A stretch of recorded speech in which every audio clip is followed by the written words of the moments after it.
nobres. Assim como nos casos do Rio de Janeiro ou do Rio Grande do Sul, que eu já comentei em outros vídeos, também no caso de São Paulo é muito difícil encontrar informações precisas sobre os pioneiros da cerveja.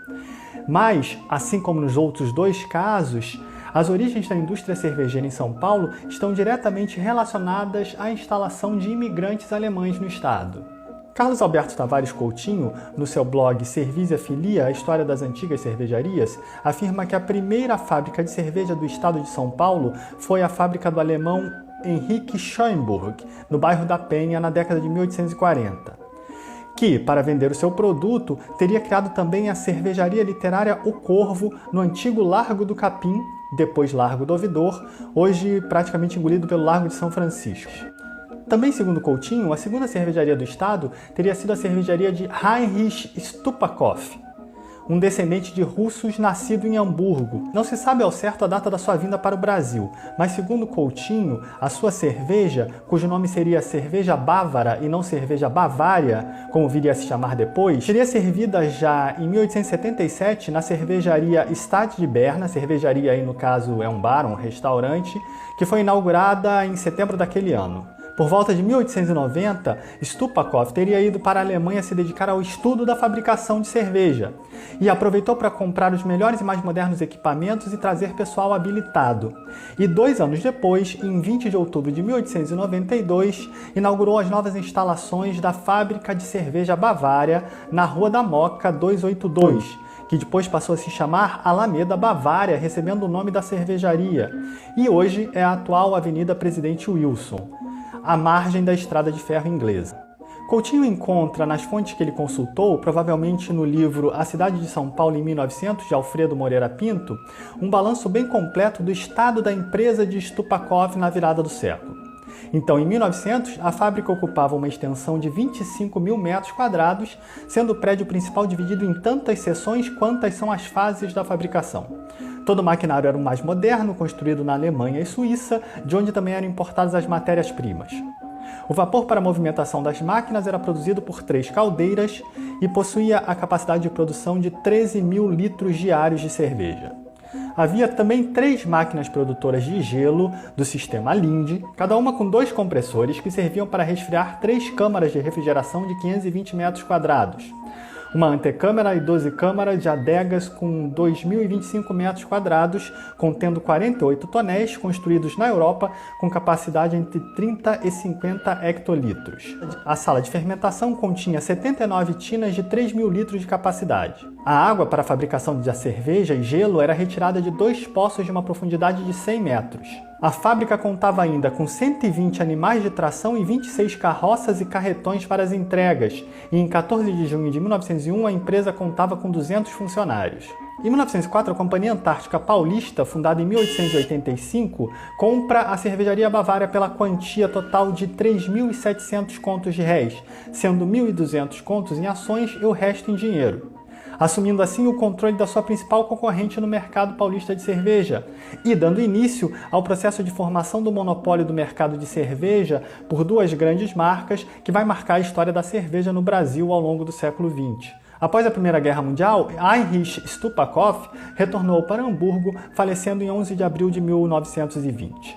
No mesmo ano de 1920, a sede do Grupo Antártica mudava integralmente e definitivamente para as instalações da Moca. E no ano seguinte, vendeu seu terreno original no bairro da Água Branca para a Sociedade Esportiva Palmeiras, para que este construísse o seu campo de futebol. Daí a origem do nome Parque Antártica. 4 anos depois, o prédio sofreu sérios danos durante a Revolta Paulista de 1924. Essa revolta tenentista, ocorrida entre 5 e 28 de julho de 1924, tinha o objetivo de destituir o presidente da República, Arthur Bernardes, e é considerado o maior conflito urbano da história do Brasil. Vários bairros da cidade foram bombardeados pelas forças do governo federal, atingindo, além da Moca, outros bairros operários como Ipiranga, Brás e Belenzinho. A cervejaria Antártica funcionou no mesmo complexo durante quase todo o século XX, fechando as instalações da Moca apenas na década de 1990 e transferindo-se para Jaguariúna, na região metropolitana de Campinas. O complexo industrial da Antártica é composto por um conjunto de 6 edifícios e uma série de construções menores, realizadas a partir da expansão das atividades econômicas e empresariais e das necessidades administrativas da companhia. Pela proximidade com a Rua da Moca e suas características arquitetônicas, estima-se que estas instalações seriam ainda aquelas da Cervejaria Bavária, adquirida pela Antártica no começo do século.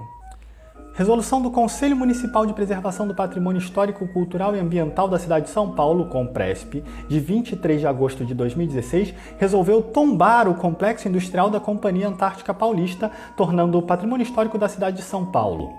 A decisão contemplou as construções localizadas nos números 251, 307 e 367 da Avenida Presidente Wilson e adjacências, ou seja, os 6 edifícios e a chaminé situada ao lado do edifício 5, incluindo os letreiros. As razões apontadas para o tombamento estão relacionadas à importância histórica da implantação das instalações industriais diretamente relacionadas à implantação da ferrovia, para o processo de industrialização da cidade de São Paulo e para a conformação do bairro da Moca, que teve a sua composição urbana diretamente associada à presença da Antártica. Além das suas características arquitetônicas enquanto representativas do patrimônio industrial, que reúne, abre aspas, importantes valores históricos, sociais, tecnológicos e arquitetônicos e são testemunhos das técnicas construtivas tradicionais e dos processos produtivos dos primórdios da industrialização paulista. E por último, mas não menos importante, leva em consideração também a importância da Companhia Antártica Paulista para a história da indústria da cerveja no Brasil e dos seus processos pioneiros de produção industrial. O edifício da Companhia Antártica Paulista encontra-se desativado desde 1995 e em 2003 houve um incêndio no local após um trabalho de manutenção. Infelizmente, ele encontra-se desde então em estado de ruínas. O caso de São Paulo é um bom exemplo de como a história da cerveja pode estar diretamente relacionada à história da cidade, da sua industrialização, da sua expansão e da sua urbanização, colaborando com outros elementos como os próprios processos migratórios e a implantação da estrada de ferro. E ao contrário do que acontece no Rio de Janeiro, onde não se tem qualquer rastro da localização da primeira fábrica de cerveja e onde a primeira fábrica da Brahma foi destombada para a expansão do Sambódromo, o meio cervejeiro paulista pode se orgulhar ainda de ter de pé o complexo industrial de uma das primeiras fábricas de cerveja da cidade, ainda que hoje esteja em ruínas e à espera de dias melhores. Bom, é isso aí. Se você gostou de saber dessa relação entre a história da cerveja em São Paulo e a formação do patrimônio cultural municipal presente no espaço urbano até hoje, deixa o seu like, comenta aí o que você achou de interessante e compartilha com um amigo que mora em São Paulo, que mora na Moca e que sabe pouco da história do bairro. Por hoje eu fico por aqui e a gente se vê no próximo episódio da História da Cerveja no Brasil.